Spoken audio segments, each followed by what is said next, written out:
"Ma'am, if someone couldn't afford a cup of coffee, what would you do?" The voice was gentle, but it made Eleanor look up. The barista, tall, dark-skinned, calm, waited for her answer, a faint smile behind the counter. She blinked once, confused by the question. "I suppose I wouldn't sell it," she said flatly. He nodded. "Here, we would. Everyone matters here." 3 simple words, but they clung to her mind, warm and unsettling. Eleanor lowered her cap, hiding the sharpness in her eyes. No one could know who she was. Eleanor Whitfield, CEO of Whitfield Coffee, the woman whose name was printed on every cup in this place. The cafe smelled of roasted beans and rain. Light spilled across old bricks, soft jazz hummed in the air. It was smaller than she remembered, too human, too alive. Behind the counter, the barista Marcus, his name tag said, handed out orders with quiet grace. Beside him, Dottie, an older woman with tired hands, counted bills with trembling fingers. The door opened, and with it, the air changed. Victor Lang stepped in. His shoes clicked like warning bells. "What a dump," he muttered, scanning the room. "Can't even keep the lights even. This isn't a soup kitchen, people." Dottie flinched. Marcus straightened his back but said nothing. Victor leaned over the counter, flipping the register open. "Short again," he barked. $18. "You think money grows on trees?" Dottie stammered. "Sir, maybe it's a counting mistake." "A mistake?" Victor snapped. "You're lucky I haven't replaced you. And you," he jabbed a finger at Marcus, "you're smiling like you've got nothing better to do. Maybe stop giving out free coffee to every sad face that walks in." Eleanor froze. Her pulse quickened. Marcus's voice stayed steady. "No one's stealing, sir. Maybe nothing." Victor cut him off. "Save the sermons. I run numbers, not charity." The silence that followed was thick.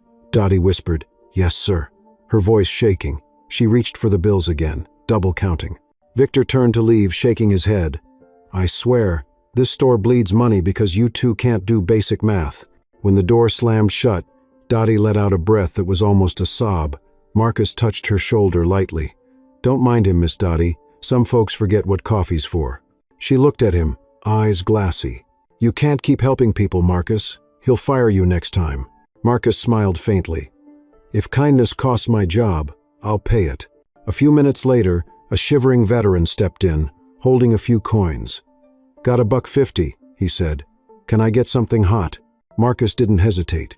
"Drip coming right up." He slipped $1 from his tip jar into the register, pretending not to notice Dottie's tearful glance. Eleanor watched from her seat near the window, the words, "Everyone matters here," echoing again. Her phone buzzed a reminder about the quarterly profit meeting. Cost control, labor efficiency, no free products. She looked up. Marcus was laughing softly with the veteran, pouring the coffee as if it were sacred. Dottie stood behind him, fear and admiration mixed in her eyes. Eleanor took a slow sip. It tasted warmer than anything she'd had in months. Outside, the wind from Lake Michigan howled through Lincoln Square. The sign above the door, Whitfield Coffee, gleamed against the gray sky, proud and distant. Eleanor stepped out, cup in hand, heart strangely heavy. She glanced back at the window, where Marcus's reflection moved behind the glass, steady, kind, unbent. For the first time in years, she felt small in her own empire. Tomorrow, she thought, she would come back. The next morning, Eleanor returned before sunrise. The city was still half asleep, the sky a pale bruise over Lake Michigan. She sat at the same corner table, a plain scarf around her neck, pretending to scroll through her phone. Marcus was already there, sweeping near the door, humming quietly to himself. Dottie stood behind the counter, counting bills like she was afraid they might vanish if she blinked. The place smelled of fresh bread and roasted beans, warm against the cold outside. It was peaceful until Victor Lang walked in again. His shoes were polished, his breath sharp with cologne. He didn't greet anyone. "Let's hope you two had enough time to fix last night's disaster," he said, his tone slicing through the air. "I can't keep explaining short drawers to corporate every week." He dropped a clipboard on the counter so hard that Dottie jumped. "Morning, sir," she murmured, forcing a smile. "I double-checked the count. It balances now." Victor rolled his eyes. "Balances because you're creative with numbers, I'm sure." He leaned closer. "And if it doesn't, guess who's taking the blame this time? Not me." His gaze shifted to Marcus. You're lucky we even kept you after that incident at the South Side store. People talk, you know. Marcus didn't look up. I'm here on time, sir. Every day. Good, Victor sneered. Try to stay that way. Because if I see another missing cent, you'll be bagging groceries by Christmas. Eleanor felt a flicker of anger stir. His tone wasn't just managerial, it was venom, personal, and full of something uglier. Dottie's face had gone pale, her fingers clutching the drawer. Marcus just kept wiping the counter, quiet, steady, refusing to rise. Victor moved through the cafe like a cold wind. He picked up one of the paper menus, frowned, then tore it in half. Stained, he muttered. How hard is it to keep this dump clean? He glanced at the corner where Eleanor Saturday. And who's that? You letting in vagrants this early? Marcus spoke before Dottie could. She's a paying customer. We'll see about that. He gave Eleanor a thin smile, the kind reserved for people he thought were beneath him. Enjoying our $5 coffee, ma'am? Hope it's worth the price. Eleanor returned the smile without a word. He turned away, disappointed he couldn't make her flinch. Dottie whispered, Ignore him, miss. He's been like that since his divorce. Marcus grinned faintly. Explains the bitterness, not the cruelty. Victor spun around. What was that? Nothing, sir, Marcus said softly. Just agreeing with you. Good. Then you'll agree this register better add up. Victor snatched the cash book from Dottie's hands, flipping through the pages. What's this? Complimentary drinks. Veterans discount. Who authorized that? Dottie swallowed hard. They paid later. I kept their notes in the back. Notes don't pay the bills, sweetheart. His voice rose, sharp enough for everyone in the cafe to hear. You people think this place runs on sympathy? You think we're a charity? Marcus's jaw tightened, but he kept his eyes low. Sir, those were my shifts. I logged the comps. No one's stealing. Comps? Victor's laugh was cold. You don't have authority for comps. You barely have authority to stand here. The silence that followed was heavy. A customer near the door shifted uncomfortably, pretending to stir their coffee. Dottie whispered, Please, Mr. Lang, we'll fix it. You'll fix nothing until I see the money, he snapped. You think you can trick me? You think I don't know how this works? You give away drinks to your friends, then pretend it's lost change. Pathetic. He threw the book down. The slam echoed. Marcus flinched but didn't move. Dottie reached to pick it up, hands shaking. I'll balance it today, sir, Victor snorted. You'll balance it or you'll pack your things. And you, he jabbed a finger toward Marcus again. You keep that mouth shut. I'm not running a church here. He turned and left as abruptly as he'd come, leaving a trail of silence and humiliation behind him. The door's bell jangled faintly as it shut. For a moment, no one moved. Then Dottie pressed her palms against the counter and whispered, God forgive me. Marcus crouched to gather the scattered papers. You don't have to take that, Miss Dottie. He's my boss, she said, voice trembling, and I'm too old to start over. She lowered her eyes. He made me rewrite last month's report. Said if I didn't, he'd cut my hours. I've got grandkids, Marcus. I can't lose this job. Marcus stacked the papers neatly, his hands steady. Then let me take the blame next time. No, she whispered, horrified. You'd lose everything. He smiled sadly. People like me don't have much to lose, Miss Dottie. Eleanor sat frozen, the coffee cooling in her hands. She felt the words crawl under her skin. She had written policies that allowed men like Victor to thrive, polished bullies wrapped in suits, measuring success by fear. She wanted to stand, to say something, but her throat tightened. Not yet. She needed to see more. Marcus turned back to work, humming again, quiet but resolute. Dottie wiped her tears and forced a smile for the next customer. The rhythm of the cafe returned, fragile but alive. When Eleanor finally left, the sky was gray and heavy with wind. She stopped outside the glass, watching Marcus hand a cup to a young woman and greet her by name. He smiled like nothing had happened. But through the window's reflection, she saw Dottie's face exhausted, small, shrinking a little more with every word Victor had said. The sound of that slammed book still echoed in her head. Fairness without mercy is cruelty in disguise, she thought. And as she walked away, the words she had heard yesterday returned again, whispering louder than ever. Everyone matters here. The third morning came gray and wet. Rain misted against the windows, and the smell of damp earth drifted in each time the cafe door opened. Eleanor sat again at her corner table, hat pulled low, coffee untouched. She told herself she was there for observation, but the truth was simpler. She couldn't stop thinking about Marcus and Dottie. There was something about their quiet endurance that wouldn't leave her alone. Marcus moved behind the counter, sleeves rolled to his elbows, humming a soft tune under his breath. The rhythm steadied the room. Dottie was slower today, her hands shaking more than usual as she handled the register. Eleanor noticed the fatigue in the way she stood back, slightly bent, face pale under the fluorescent light. She wondered if Victor's words still echoed in her mind. The bell above the door jingled. A man walked in, thin, wrapped in a military coat too large for him. His shoes squeaked, leaving wet prints on the floor. Marcus greeted him with a nod. "Cold one today," he said. The man nodded, avoiding eye contact. "Got $1.75. What can I get?" Dottie hesitated, glancing toward the register as if it were a trap. Marcus's voice was calm. "A small drip's $2.50, he said, then smiled. "But you look like a man who could use it on the house." He poured the coffee, set it gently on the counter, and slipped a dollar bill from his tip jar into the till. "Enjoy, sir." The veteran looked startled. "You sure?" "Yeah," Marcus said simply. "Everyone deserves to be warm." Dottie's lips tightened. "Marcus, you shouldn't. Mr. Lang won't know," he said quietly. "And if he does, I'll deal with it." The veteran thanked them, voice rough with gratitude, and sat by the window. Eleanor watched the steam curl from his cup, the simple grace of it. Her chest tightened again. Numbers never captured this. They never showed faces, never counted kindness. Dottie returned to the register, biting her lip. She looked guilty, like someone forced to lie for the right reasons. "I'll mark it missing change," she murmured. Marcus nodded. "Do what you have to." But as she wrote the note, her hands trembled so hard she had to stop. "I hate this," she whispered. "Feels like stealing when it isn't." "You're not stealing," he said. "You're covering kindness. Victor won't see it that way. Victor doesn't see much of anything." She almost smiled, then stopped herself, as if even that might be reported.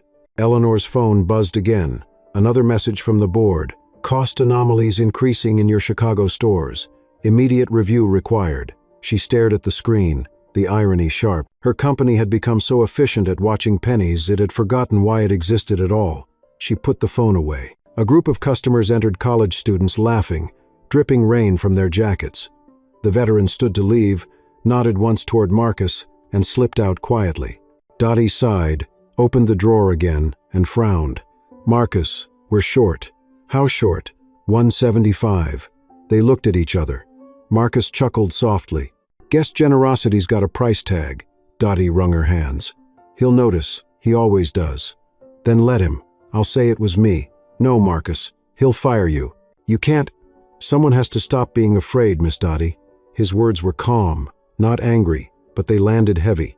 Eleanor's breath caught. She realized she had heard the same tone once before, years ago, from her father, when he told her that running a business meant protecting people first, profits second. Back then, she believed it. Then came growth, investors, mergers, and the slow erosion of everything human. Victor entered later that afternoon, shaking off rain like a wolf. He didn't greet anyone. "Ledger," he barked.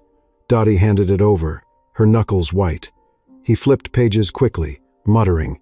"Well, what do you know?" he said finally. "Short again. Exactly $1.75. Cute number. Maybe I should start calling you Miss Charity."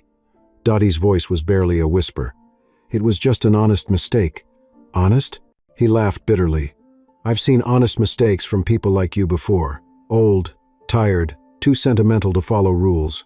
His gaze shifted to Marcus. "And you don't stand there like a saint. I know your type.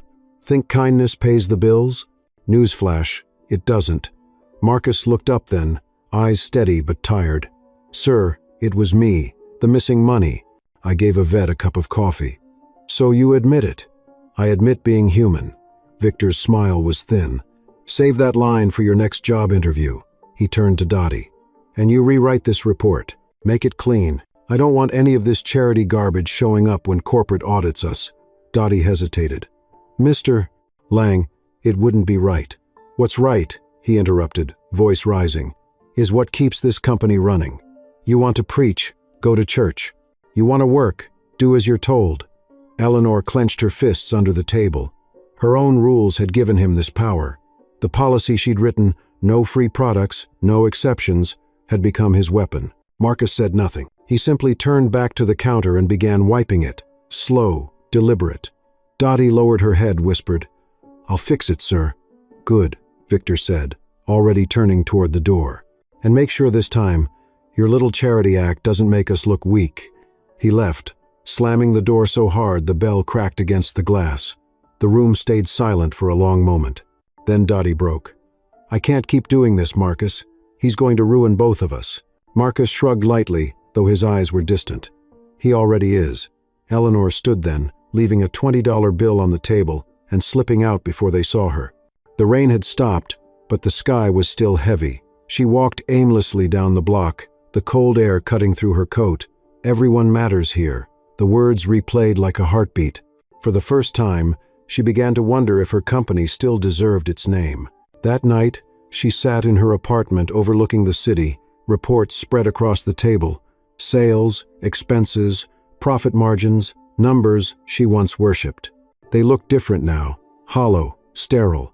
In the corner of her mind, she saw Marcus handing that cup of coffee to a stranger, Dottie's trembling hands, Victor's sneer, the missing $75. It wasn't a theft, it was a mirror, and she was staring straight into it. The next day dawned colder, sharper. The sky hung heavy over Chicago like a steel curtain. Eleanor stood across the street from the cafe, her gloved hands clutching a paper cup she hadn't touched. She'd told herself this would be her last morning observing, but something inside her wouldn't let go. Through the glass, she could see Marcus behind the counter, steady as ever, and Dottie beside him, pale and anxious. The rhythm of the cafe seemed slower today, the air thick with quiet dread. Victor arrived a little past 9, striding through the door like a storm that no one had invited. He didn't greet anyone. "Where's the ledger?" he demanded before his coat was off. Dottie handed it over wordlessly, eyes down. He flipped through the pages, tapping his pen against the counter with sharp impatience. "3 shortages in a row," he said finally, voice cold and triumphant. "Do you two think I'm stupid? Do you think corporate won't notice?" Dottie's lips trembled. "Sir, it was just—" "Save it," he snapped. "I've already written the report." He held up a folder, crisp and official, with the company's logo stamped on the cover. "This goes to corporate today, and guess what it says?" His grin was thin, predatory. "Employee misconduct, repeated losses, recommendation, suspension pending review." Marcus met his gaze calmly. "You're blaming me." "Of course I am," Victor said, his voice dripping with mock sympathy. "You're the one handing out free drinks like some saint. You think this is charity work? You think this company runs on good intentions?" "It runs on people," Marcus said quietly. "People who show up, who care." Victor laughed harshly. "People who care don't make money. That's the difference between you and me, son." "I understand how the world works," Dottie whispered. "Mr. Lang, please. It wasn't Marcus. I made the adjustments." "Lying for him now? How sweet." He leaned closer, his breath sour. "Maybe both of you should go. Would save me the trouble of filing more paperwork." Eleanor gripped her cup so tightly the cardboard crumpled. She wanted to speak, to stand up, but her throat locked. Her own company, her own system, had given Victor permission to humiliate them. She had written policies about efficiency, accountability, transparency, words that looked noble in a boardroom and cruel in a place like this. Marcus stayed still, quiet but unbroken. "If you're going to fire me, sir, do it now," he said. "Don't drag Dottie into it," Victor smirked. "Oh, I'm going to. But I'm also going to make an example out of you. Maybe then people will learn not to confuse kindness with competence." He slammed the folder shut and turned to leave. "Enjoy your last day, Reed." The door closed behind him, the bell chiming like a verdict. Dottie sank onto a stool, face in her hands. "It's my fault," she whispered. "He told me to balance the books wrong last week. I did it. I shouldn't have, but I was scared." Marcus crouched beside her. "You did what you had to. Don't blame yourself. He'll fire you because of me. Then at least it'll be for something that mattered." The old woman looked at him with watery eyes. "You don't deserve this." "Neither do you," he said. "But we're still here." Eleanor felt her chest tighten. The simplicity of his words, steady, unwavering, hit harder than any speech she'd ever heard in a boardroom. Her phone buzzed again. A message from Janet, her legal counsel. Victor Lang submitted a misconduct report for one of your cafe employees, Chicago District. Do you want me to review before HR acts? Eleanor stared at the screen. Her name was on the header of that report. Her policies made it possible. Her silence would seal Marcus's fate. She typed slowly, "Send me the report first." She walked away from the cafe before her guilt showed on her face. Back at her apartment, she opened the report on her laptop. Victor's words filled the screen: clinical, precise, self-justified. Employee Marcus Reed repeatedly violated company policy by distributing unpaid products. Staff member Dottie Hayes complicit through failure to report losses. Recommendation: immediate termination. He had even included an attachment: grainy security footage of Marcus handing coffee to the veteran. The timestamp circled in red. Eleanor watched it 3 times. There was no crime in it, only quiet humanity. She leaned back, heart pounding. Her reflection on the laptop screen looked older than she remembered. She picked up the phone and called Janet. "I want that report pulled," she said. "Now." "Pulled?" Janet sounded surprised. "It's already in the system. HR's reviewing." "Then stop it," Eleanor said. "Find a reason." "Ellie, what's going on?" "It's wrong." Her voice cracked, the weight of years behind it. "Everything about it is wrong." "Do you want to make it official?" Janet asked quietly. "Because if you intervene, the board will see. It'll draw attention." Eleanor hesitated. For years, she had chosen silence over confrontation. Silence was safe, profitable, but not this time. "Not yet," she said finally. "Just hold it. I need to see it myself."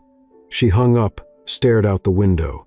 The city below buzzed with lights, indifferent and alive. Somewhere across that sprawl, Marcus was finishing his shift, unaware that a single file with her signature could erase him by morning. She opened another window on her screen, an internal document titled Employee Policy, Section 4.3, Unauthorized Distribution of Company Product. Her own words glared back at her. No free products, no exceptions. Violations subject to immediate disciplinary review. She had written those lines 5 years ago. She'd thought they sounded strong, responsible, efficient. Now they read like something written by a stranger. She closed the laptop and whispered, "Fairness without mercy is cruelty in disguise." The words came out shaky, like a confession. She poured herself a drink, but didn't touch it. The city outside flickered under rain, neon lights smearing against glass. She thought of Dottie's trembling hands, Marcus's calm defiance, Victor's sneer. She thought of her father again, his steady voice the day he gave her the company. "Take care of people, Ellie. The numbers will follow." She had forgotten that. Maybe tomorrow she could start remembering. She turned off the lights, but the words from that cafe refused to fade. "Everyone matters here." The phrase kept circling in her mind until sleep finally came, heavy and unkind. The next morning, Eleanor returned to the cafe earlier than usual. The sun had barely risen, and the streets of Lincoln Square were slick with melted frost. The windows of Whitfield Coffee glowed softly, the warmth inside spilling faintly onto the gray sidewalk. From across the street, she could already see Dottie behind the counter, her movements slow, careful, haunted. Marcus was setting up the pastry display, humming under his breath like always, the quiet rhythm of someone trying to keep peace in a storm. The bell over the door jingled as Eleanor entered. The air smelled of espresso and cinnamon, comforting but tense. Marcus smiled faintly when he saw her. "Back again," he said. "You must really like our coffee." "Something like that," she replied, forcing a small smile. She took her usual seat in the corner, pretending to read while her eyes caught every flicker of movement behind the counter.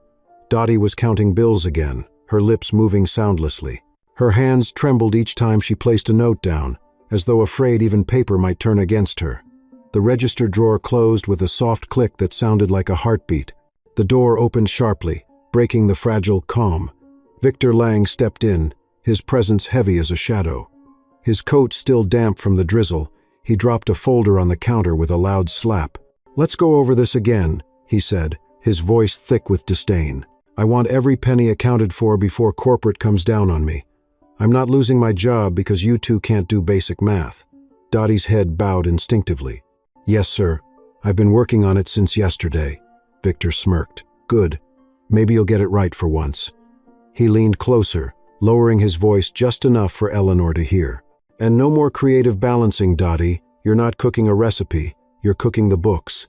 She froze, color draining from her cheeks. I would never—" "Save it. You'll say anything to keep your job." His tone softened into mock pity. "I know your type. Too scared to retire, too slow to matter." Marcus's jaw flexed, his hands tightening around a towel. "That's enough, sir." Victor turned on him with a sneer. "What did you say?" "I said that's enough." "Oh, I see," Victor said, stepping closer. Now the charity boy's grown a spine. "You think you're some kind of hero? You're lucky I didn't fire you yesterday." "You tried," Marcus said evenly. "Didn't stick." "Oh, it'll stick," Victor snapped. "Corporate just needs the right numbers to make it clean. And you, my friend, are one short report away from packing your bags." Dottie looked between them, panic flashing in her eyes. "Please," she whispered. "Let's not fight, Mr. Lang. I'll recheck the books, I promise." "You do that," he said, leaning close enough for her to flinch. "And make sure your little friend doesn't donate any more company property. Next time he plays savior, he can do it on his own dime." Marcus didn't answer. He simply turned away, his restraint sharp as glass. Eleanor's nails dug into her palm. Each word Victor said twisted like wire around her conscience. She'd seen power abused in boardrooms, but this was different. Here, it was personal, intimate, unfiltered. The cruelty wasn't policy, it was instinct. Victor straightened, smoothing his tie. "I'll be back this afternoon. Make sure that ledger's clean, or I'll make sure corporate knows just how incompetent this branch really is." He left, his reflection warping in the glass door as it swung shut. The sound of his departure left a hollow quiet behind him. Dottie let out a long, shuddering breath and sank into a chair. "He wants me to rewrite it again," she said softly. "Wants me to make it look like Marcus is stealing. Said it'll protect the store." Marcus leaned against the counter, eyes low. "And if you don't, he'll fire me. Says I'm a liability." "You're not," Marcus said. "You're the reason this place runs." She gave a tired smile. "He doesn't see it that way. People like Victor only see numbers. They forget those numbers are people." "He knows," Marcus said quietly. "He just doesn't care." Dottie's hands fidgeted with the hem of her apron. "Marcus, maybe you should leave. Find another job. Somewhere better. I like it here," he said simply. "Not because it's easy. Because people matter here, even if the man upstairs forgot." Eleanor felt those words like a blow. She had been that man upstairs. She'd built a system that rewarded people like Victor for cutting corners and punishing anyone who didn't. Her throat tightened as she thought of the report sitting in her inbox, stamped with her company's seal of approval. The idea of it, Marcus's name, Dottie's name reduced to lines of corporate jargon, made her chest ache. She couldn't stay quiet much longer. Victor returned that afternoon, just as promised. He strode in like a judge walking into a courtroom. "Well," he said, "did we fix the problem?" Dottie handed him the ledger, her hands trembling. I did what you said." "Good girl," Victor said, flipping through the pages. His eyes glinted with satisfaction. "Now it looks right." He snapped it shut, the sound echoing off the tiled walls. "See? Easy. All it takes is following instructions." "You made her lie," Marcus said.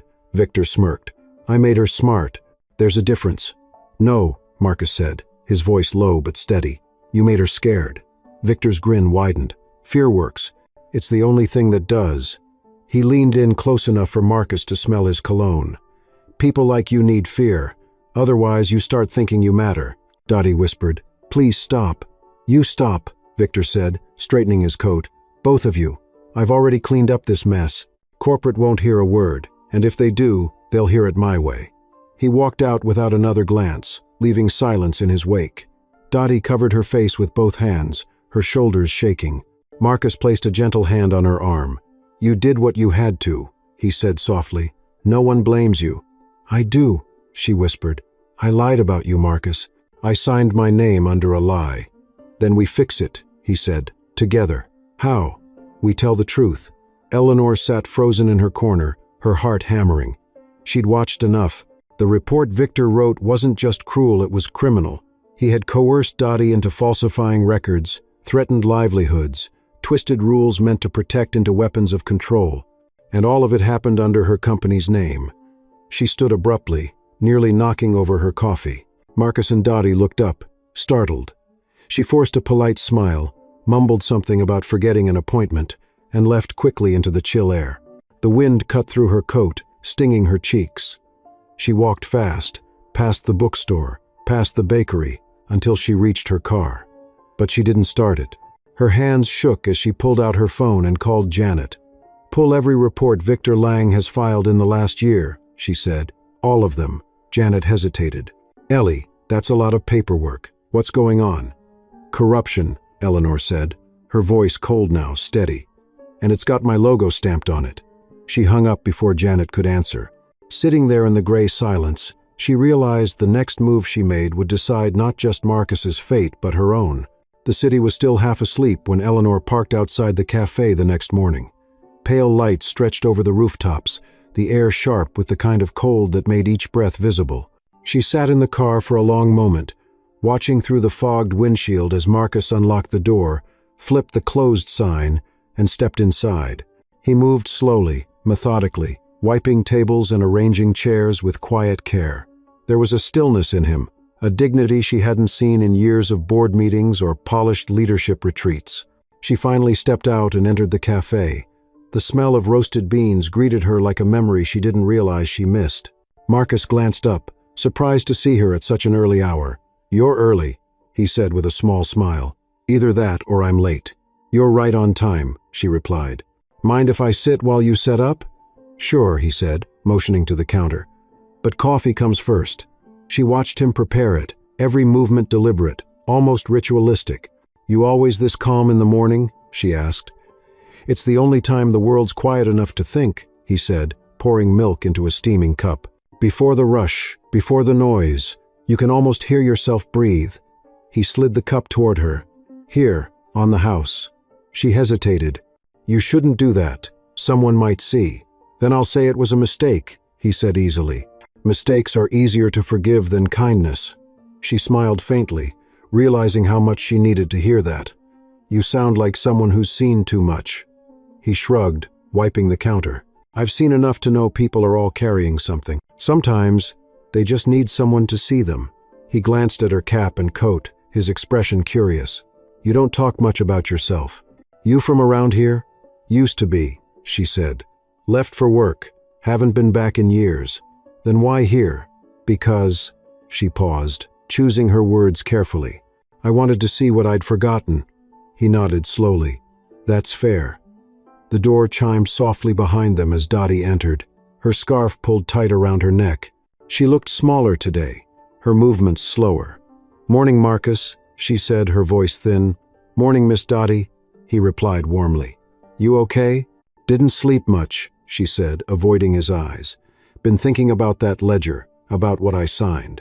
Marcus leaned against the counter. "You didn't have a choice. He backed you into a corner." "Still feels wrong," she whispered.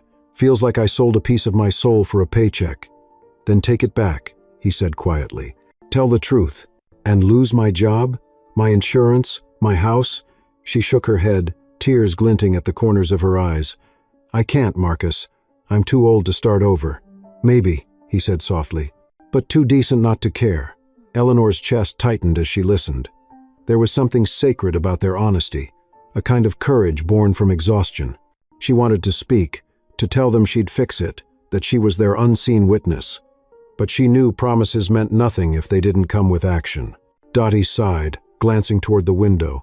"When Mr. Lang comes back, he'll check the numbers again, and if he finds another mistake, then let him," Marcus said, his tone steady but dark.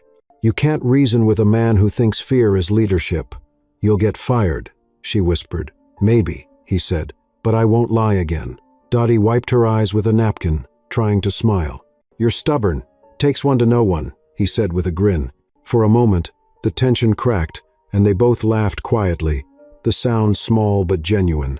Then Dottie looked at Eleanor, who was pretending to read a newspaper. "Funny," she said softly to Marcus. "That lady comes here every day and never says more than 10 words. Wonder what she's looking for." Marcus glanced over his shoulder. "Maybe she's just tired, like the rest of us." "Maybe," Dottie said. "But she listens. You can tell." The clock ticked on the wall, marking the slow approach of another day.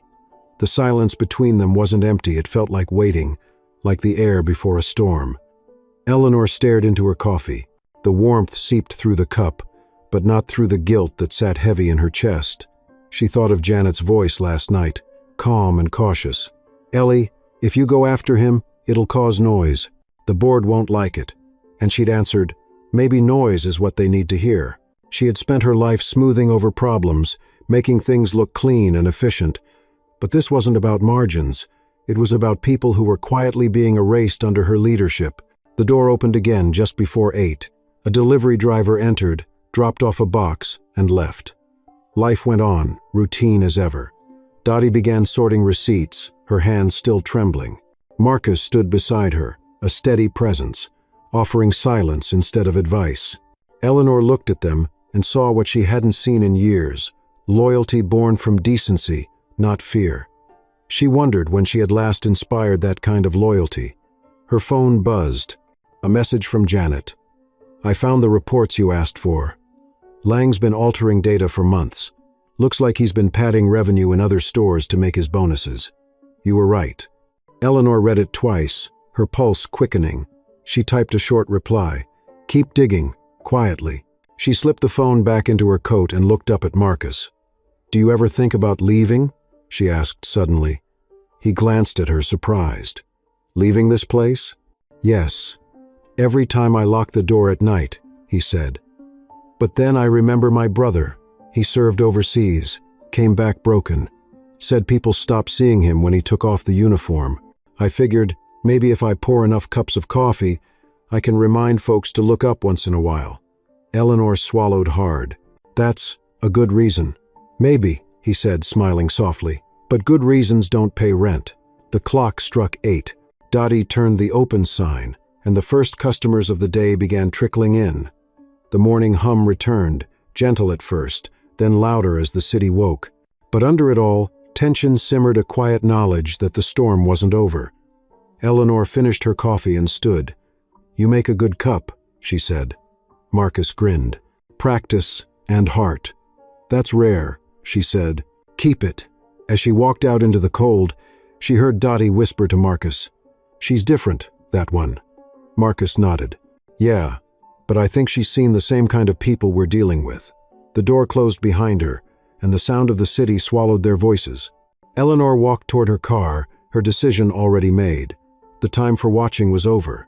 Today she would confront the system she'd built and the man who had poisoned it from within. Somewhere behind her, the cafe came alive with the sound of milk steaming, laughter, the clink of cups. Ordinary life.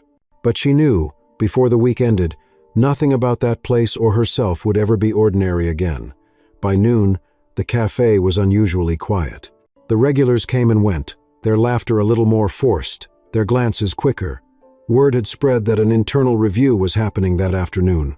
Marcus wiped the same counter 3 times just to keep his hands busy. Dottie was pale, her lips pressed into a line, every breath shallow.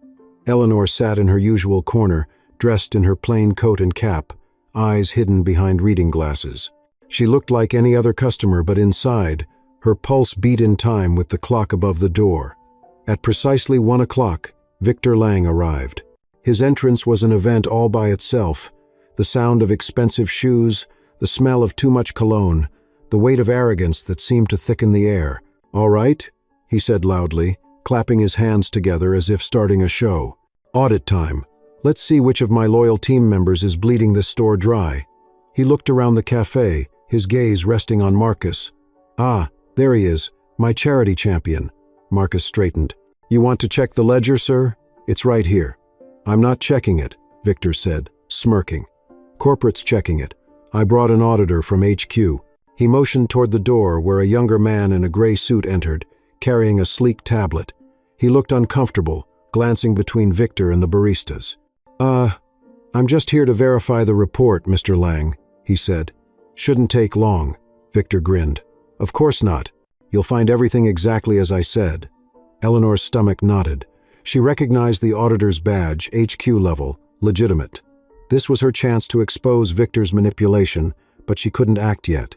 She needed him to show his hand first. The auditor set up his tablet on the counter. So, this location's been showing repeated shortages over the last month? That's right, Victor said, crossing his arms. Employee negligence, repeated infractions. I've documented everything. Dottie's hands trembled as she handed him the ledger. The young auditor flipped through it, scrolling on his tablet, frowning slightly. These adjustments, he said, pointing to several entries, they're handwritten. Why? Old school, Victor said smoothly. Some of our staff still prefer the manual method. I keep it for transparency. And these notes, the auditor said, they're signed by you? Victor nodded proudly. Of course. Someone has to take responsibility. Marcus spoke up. Responsibility for what? Falsifying numbers? Victor turned sharply. Excuse me? You told her to change them, Marcus said evenly. You made Dottie rewrite the reports. That's a lie, Victor snapped. Don't believe a word from him. He's the reason we're short every week. Gave away half the stock to bums and freeloaders. Dottie flinched. That's not true, she whispered. Quiet, Victor barked. Or I'll make sure you're both on the street before sunset. The auditor looked uneasy. Mr. Lang, maybe we should step into the back. No, Marcus said suddenly. His voice was low but carried through the room. Say it here, in front of everyone. Several customers had turned to watch. The cafe had grown still, the hum of conversation replaced by the hiss of the espresso machine and the slow ticking of the wall clock. Victor's face reddened. You want to embarrass yourself? Go ahead. You've been stealing from this company since you got here. Show me one proof, Marcus said. One receipt, one piece of footage. Victor's smirk returned. Gladly. He reached into his folder and pulled out a printed still from security footage, Marcus handing the veteran a cup of coffee. Here, he said, holding it up. Caught in the act, giving away product without payment. Company policy 4.3, no free products, no exceptions. Dottie's eyes filled with tears. That was a homeless vet, she said softly. He just wanted to get warm. Victor shrugged. Not my problem. Rules are rules. You break them, you pay. Marcus's jaw tightened. Then maybe the rules are broken. That's enough, Victor snapped. You're fired, effective immediately. The words hit the room like a blow. Dottie gasped. You can't. Watch me, Victor said, reaching for Marcus's apron. Hand it over. Marcus stood still. He didn't raise his voice or move to stop him. He just looked at Victor with calm, unflinching eyes. You can take the apron, he said quietly. But you can't take my dignity. Victor laughed. Oh, that's rich. You think anyone's going to remember your name after today? Maybe not, Marcus said, but they'll remember yours. The cafe was silent. The customers didn't move, but every gaze was fixed on the confrontation. Eleanor's breath caught. She could feel the weight of decision pressing down on her. Victor turned to the auditor. Mark it down. Employee terminated for theft and insubordination. The auditor hesitated. Sir, maybe we should let HR handle. Do it, Victor snapped. The young man looked down, clearly uncomfortable, typing reluctantly on his tablet. Marcus removed his apron, folded it neatly, and placed it on the counter. Dottie started crying. Marcus, please, don't go. It's all right, he said gently. It's just a job. He turned to Victor. But one day, you'll realize you've built nothing people respect, Victor sneered. Respect doesn't pay dividends. Marcus gave a faint smile. Neither does cruelty. Eleanor felt something inside her snap. This was it, the breaking point. She stood suddenly, the chair scraping loudly against the floor. The room turned toward her, surprised, but she said nothing yet. She couldn't nod until she was sure she'd make it count. Victor scoffed and turned away, muttering something about entitled workers. He shoved the ledger into his bag, ready to leave. Auditor, send me that report by tomorrow morning, he said. I'll forward it to corporate. Eleanor's phone buzzed in her pocket. A message from Janet. Lang's audit numbers don't match any recorded deposits from this district. Found discrepancies in 3 other branches. We have proof of fraud. Her decision crystallized. Tomorrow wasn't soon enough. She pocketed the phone, her heartbeat steady now. The time for quiet watching was over. She looked toward Marcus, who was already walking toward the door, shoulders straight despite the humiliation. Dottie followed him halfway, whispering his name, but he didn't turn around.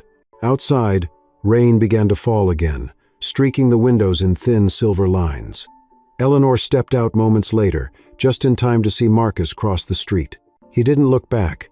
Victor remained inside, boasting to the auditor about his efficiency.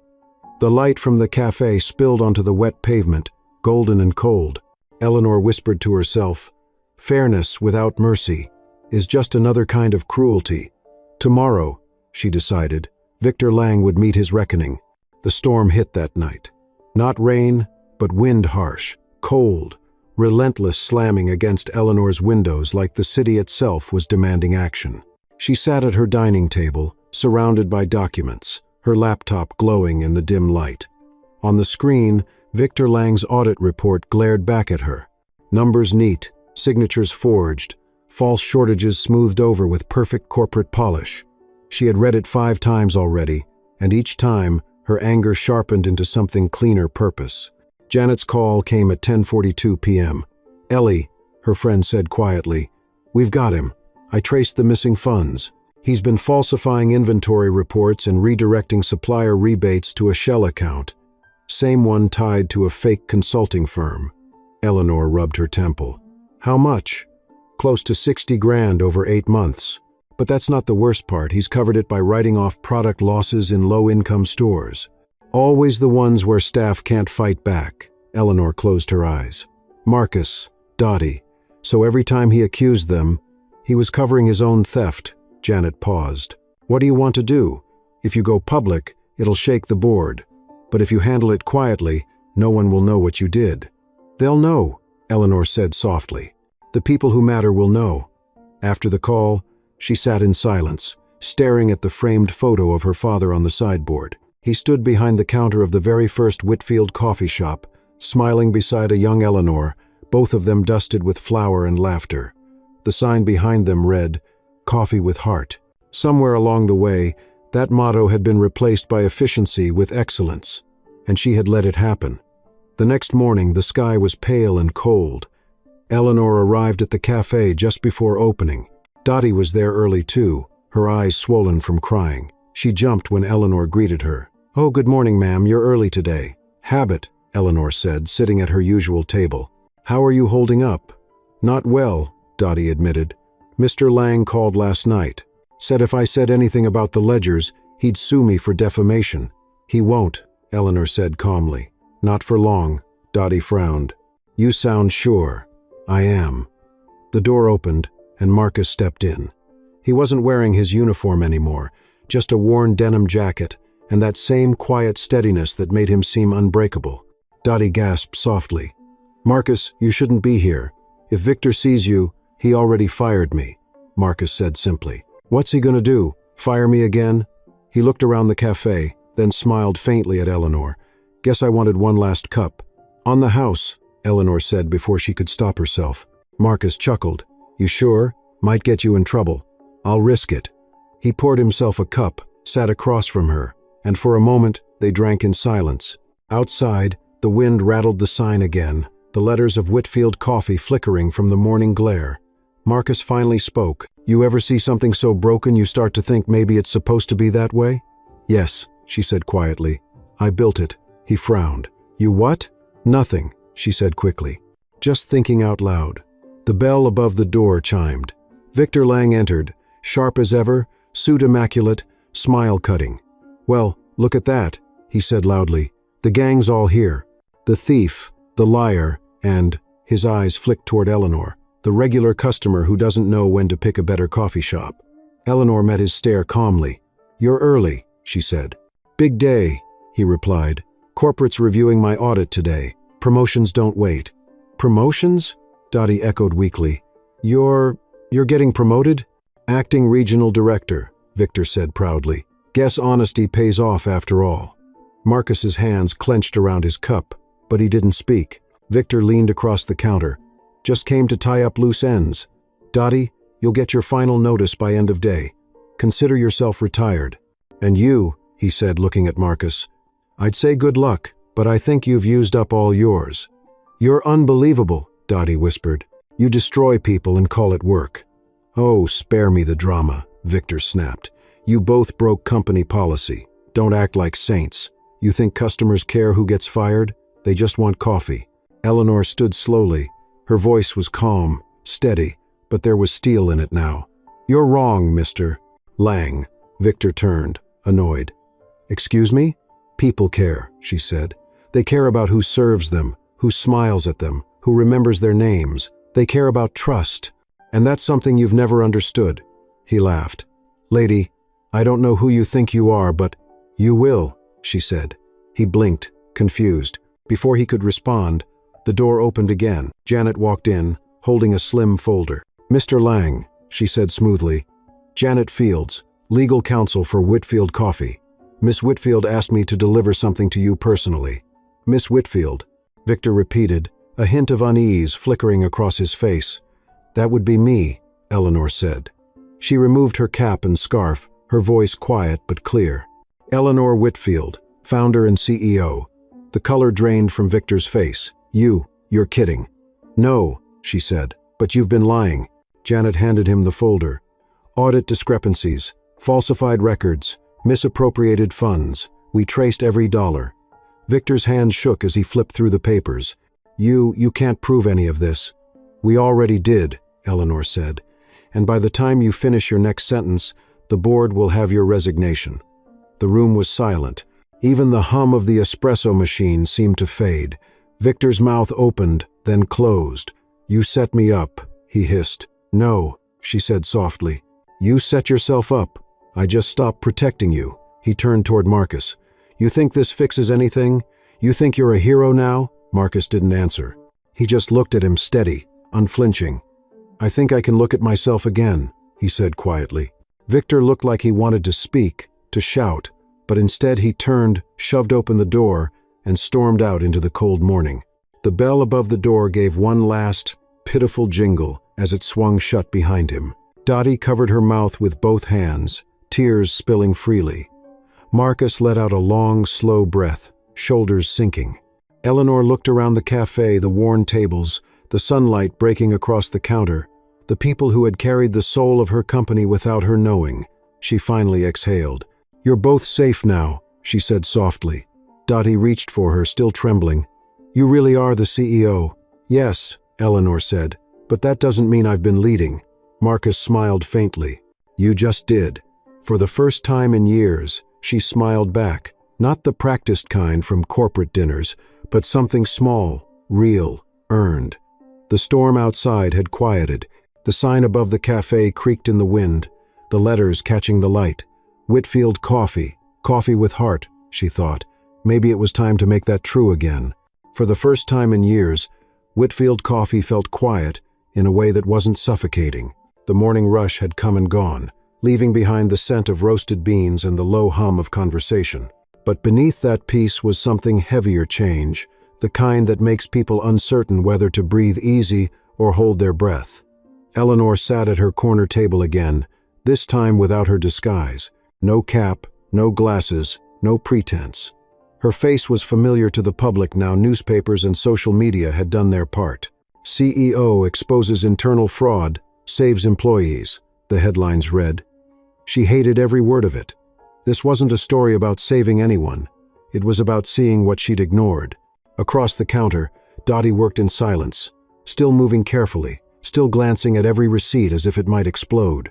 Marcus was back in uniform, though the apron looked newer, the name tag freshly polished. He moved through the cafe with quiet focus, taking orders, wiping tables, greeting customers by name. He had been offered a promotion that morning, a store manager position, but he hadn't answered yet. Eleanor watched him now, wondering what he was thinking. When the last customer left, she approached the counter. "You haven't decided," she said softly. Marcus looked up, wiping his hands on a towel. "About the promotion? I'm thinking. What's stopping you? Maybe I'm not sure I want to run something that broke this bad once." She nodded, accepting that. "Fair. Besides," he said, glancing toward Dottie, "some people need this more than I do." "She'll stay," Eleanor said, "if she wants to." Marcus nodded slowly. "She's earned that." He hesitated, then added, "So have you." The words startled her. "I'm not sure that's true." "You could have stayed quiet," he said. "People like Victor count on silence." "You broke it." She didn't answer. There wasn't anything to say. Instead, she handed him a folder. "I need your help with something." Marcus frowned, opening it. Inside were pages of handwritten notes and photos, records from other stores. "What is this?" "Proof," she said. "Victor wasn't the only one. The system he used, it's bigger than him. Layered fraud, small manipulations. The same pattern keeps showing up in 3 cities." He looked at her. "You're going after them?" "We are," she said. "I need someone who knows what happens down here. I've spent too long at the top to understand what it looks like from the floor." He studied her for a moment, then nodded. "You really mean that? Every word?" He gave a half smile. "Then I'm in. But you might not like what I have to say. Try me." The cafe door opened, the little bell chiming. Dottie stepped out from behind the counter, her hair neatly tied back. She carried a small tin box, the old donation jar she used to keep tips in. "I've been saving these," she said shyly, setting it on the counter. "For the veterans who come by. You know, the ones Marcus always helps. I thought maybe we could make it official. A fund, or something." Eleanor blinked. "A fund?" "Yes," Dottie said, her voice stronger now. "For people who need a warm meal, a coffee, maybe a job later. Call it, I don't know, the Second Cup Fund." Marcus smiled. "Second chances taste better with coffee." Eleanor felt something catch in her chest, a small warmth where guilt had lived too long. "Let's do it," she said. Dottie looked shocked. "Really?" "Really," Eleanor said. "We'll start here, then expand it. Every Whitfield coffee will have one. You'll run it, Dottie. No more ledgers, no more fear." Dottie's eyes filled, but she nodded, holding her chin high. "Thank you, Miss Whitfield." "Call me Eleanor," she said. "Titles got us here. Let's not hide behind them anymore." For a moment, none of them spoke. The light shifted across the cafe, soft and golden, spilling over the worn wood floors and the faces that had survived so much under its roof. Outside, the city moved on, unaware of the quiet revolution happening in a small corner of Lincoln Square. That afternoon, Eleanor drove to headquarters for the first time in months. The building loomed tall glass, reflecting the cold October sky. Her heels echoed down the marble corridor as she walked into the boardroom. The men and women seated there looked up, polite but wary. "We've reviewed the Victor Lang situation," one of them said, clearing his throat. "Impressive initiative, Eleanor, but public exposure wasn't the best strategy. It's messy." "So is justice," she replied. "I'm not here for applause. I'm here for accountability." "And what exactly do you propose?" another asked. "Transparency," she said simply. "From top to bottom, new audits, new ethics oversight, and we start with the branches that Victor manipulated. That will cost money." "So did silence," she said. The room fell quiet. "Whitfield Coffee was built on trust," she continued. "My father understood that. Somewhere along the line, I traded it for profit. I won't do that anymore." One of the older board members, Mr. Hayes, leaned forward. "You'll lose investors." "Then they're the wrong investors." Her voice didn't waver. "This company belongs to the people who open our doors every morning, not the ones counting from their offices." There was no applause, no immediate agreement, just silence, the kind that means something is shifting. Later that evening, she returned to the cafe. The lights glowed warmly through the windows, the laughter of customers spilling into the street. Inside, Dottie was serving coffee to a group of veterans, the donation tin half full already. Marcus was behind the counter, humming softly. He looked up when she entered. "How'd it go?" "Messy," she said with a tired smile. "But worth it. That's how change starts," he said. "Messy," she nodded. "We'll need people who remember why we started this." "Then you've got them." Dottie raised her cup from across the room. "To second chances," she said. Marcus lifted his too. "And to people who stop pretending not to care." Eleanor laughed softly, the sound light for the first time in years. The three of them clinked their cups together, and for a moment, the noise of the cafe faded into something like peace. Outside, the wind had calmed, and the sky was clear again. The sign above the door swayed gently in the night air, and for the first time in a long time, it didn't feel like a burden. Whitfield Coffee. It meant something again. The first snow came quietly that morning, thin flakes drifting across the city like dust shaken from the sky. The streets glistened under the gray light, the kind that made everything look softer, almost forgiving. Inside Whitfield Coffee, the air was warm, filled with the scent of cinnamon and promise. The cafe was busier now than it had been in months, not because of some marketing push, but because people had started to talk. They came for the coffee, yes, but they stayed for something else, the story. The one about a woman who owned everything and still came down to sit among her workers, about the barista who refused to bend, and the cashier who found her courage in honesty. They didn't know all the details, but they felt it. Truth has a way of spreading even when it's whispered. Marcus stood behind the counter, moving with the same calm rhythm that had once made Victor scoff. He was different now, though. Not louder, not prouder, just rooted.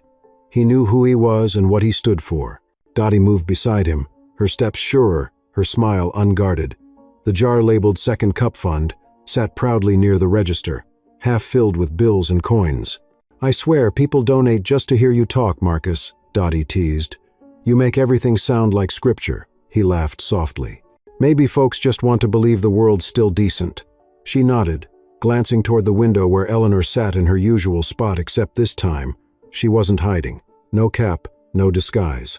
Just a cup of coffee, a notebook, and a quiet focus.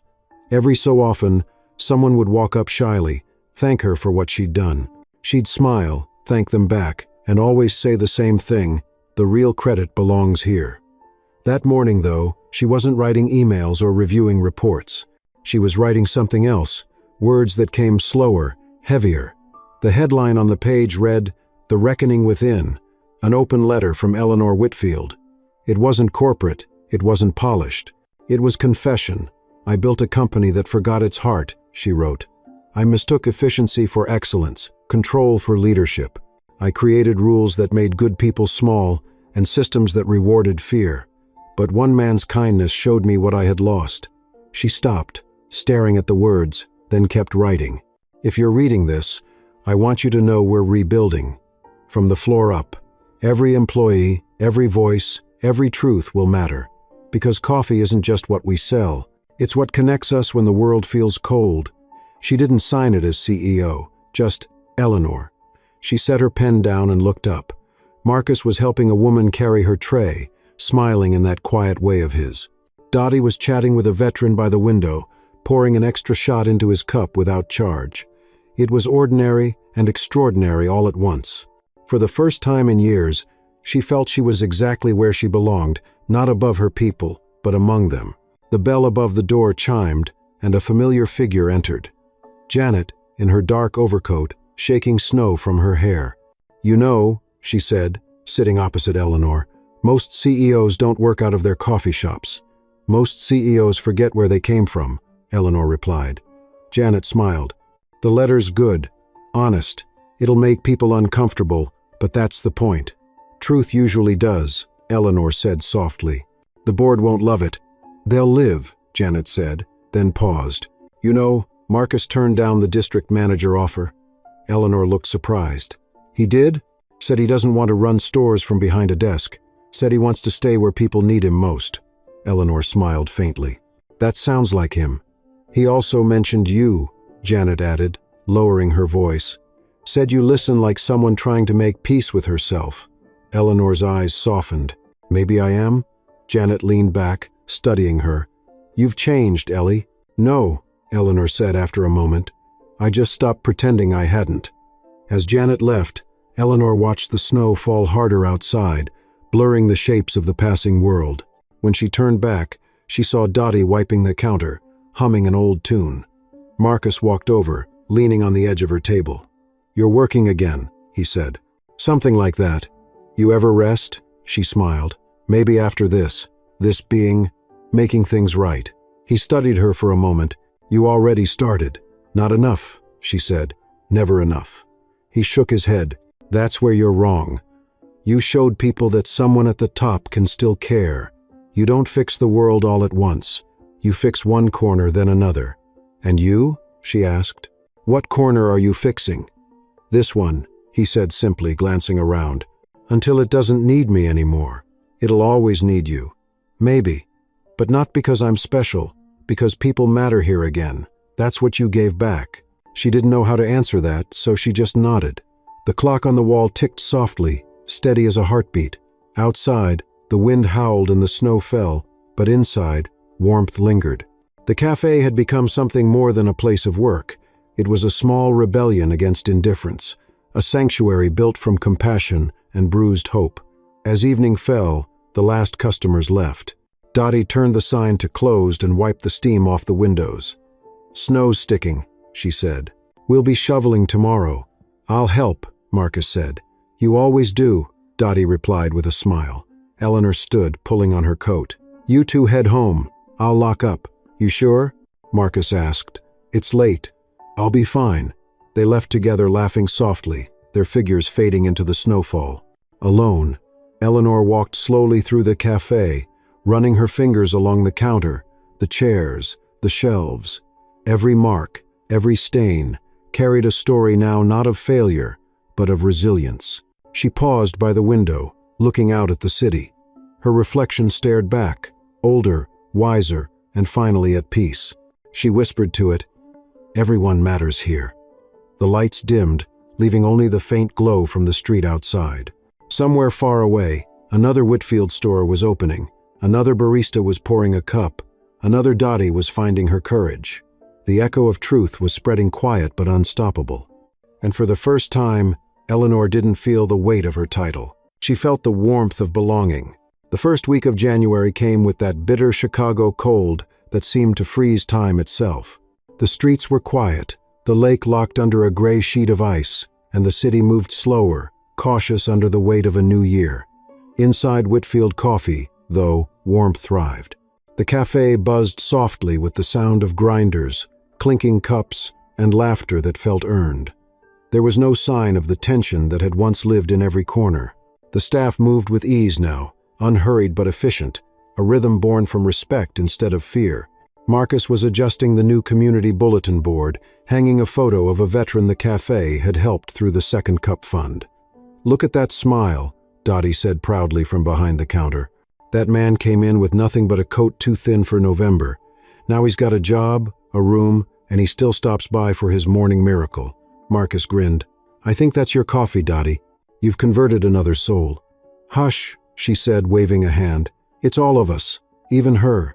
She nodded toward the corner, where Eleanor was again but not writing this time. She was listening.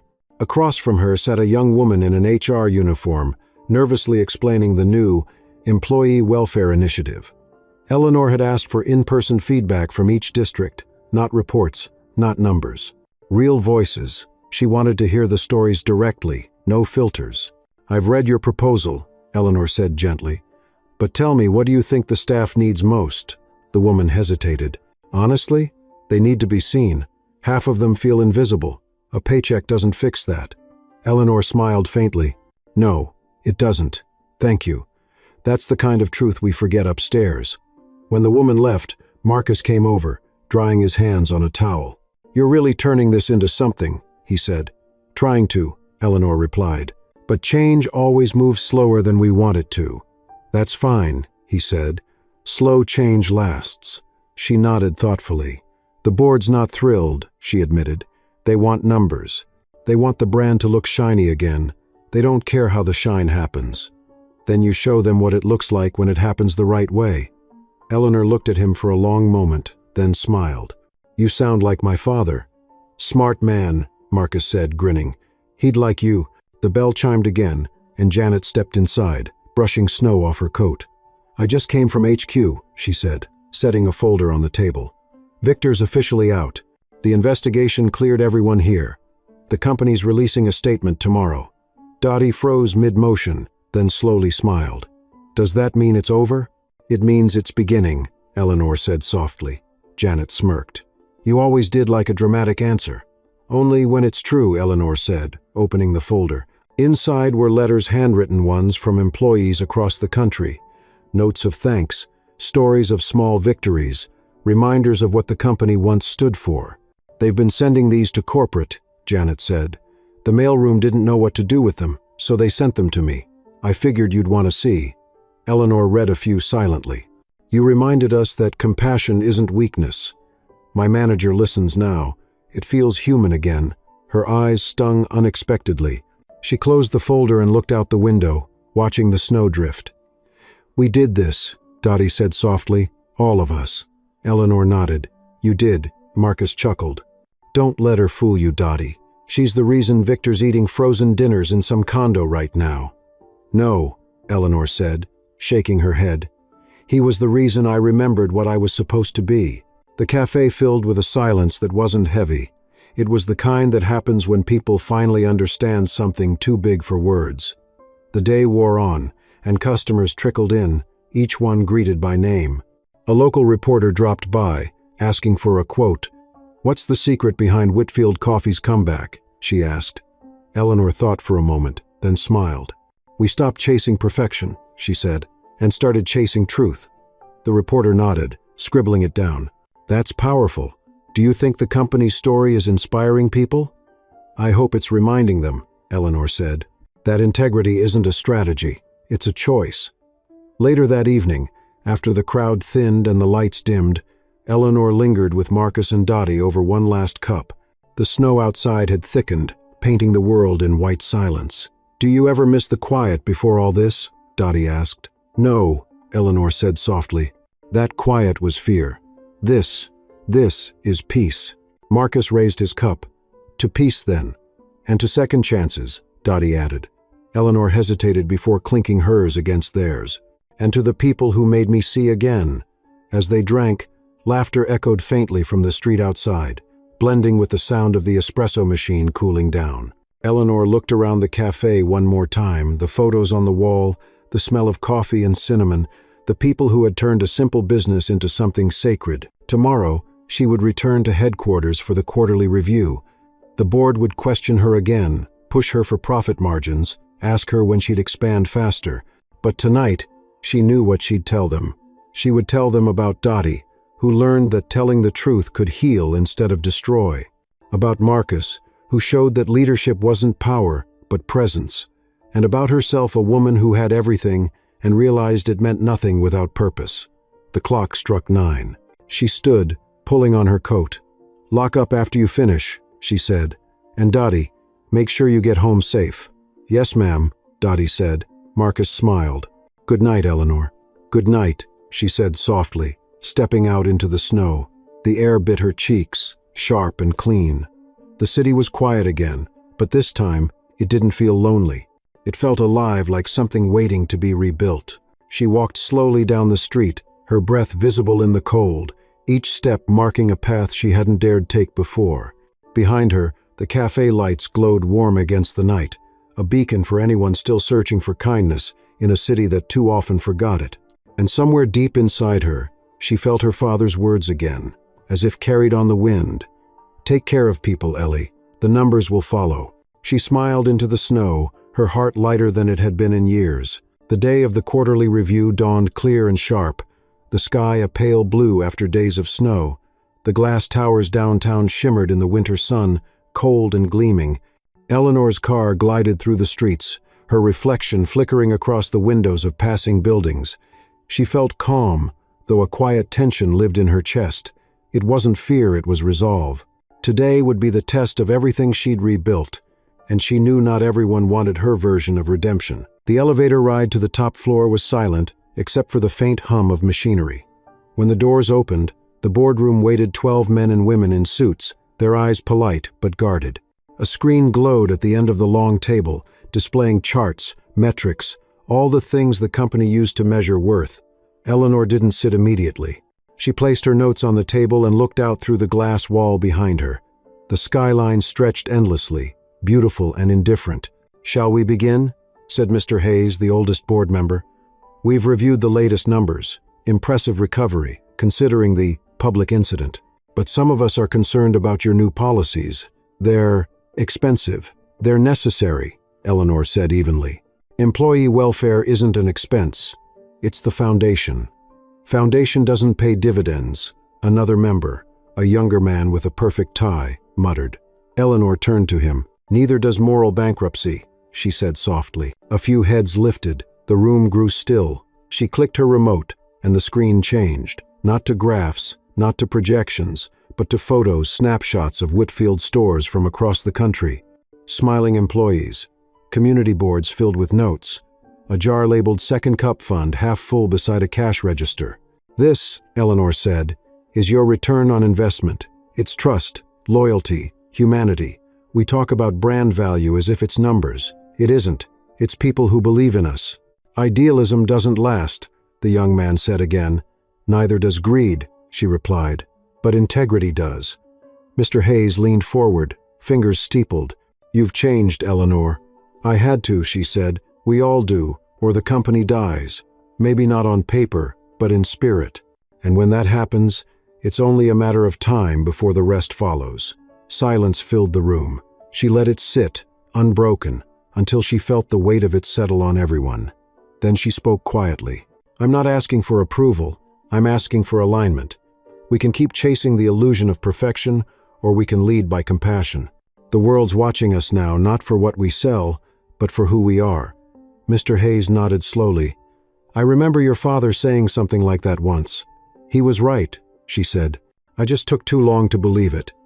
The meeting ended not with applause, but with something deeper, a kind of still respect that didn't need words. As Eleanor gathered her notes, Mr. Hayes stopped her. You'll face resistance, he warned. Change always threatens comfort. Then I'll make them uncomfortable, she said with a faint smile. That's how we wake up. When she returned to the street, the air felt brighter, alive with possibility. Snow was melting, dripping from rooftops in steady rhythm.